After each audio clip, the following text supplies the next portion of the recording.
మనకి ఇచ్చిన దీవెన ఇల్లు చేసిన చల్లన నీ వెన్నెల చూపుల పాలన సెలయేరులా అడవి పొలిమేరలా ఉరికి ప్రవహించే ఓయమ్మ నీ ప్రేమయే దేవేల చేతులతో వెలసితివమ్మ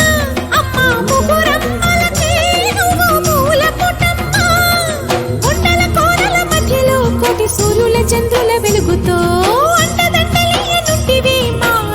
చెల్లెమ్మ బంగారు తల్లి దేవేల జేజేలివే జగమేలే జగదీశ్వరి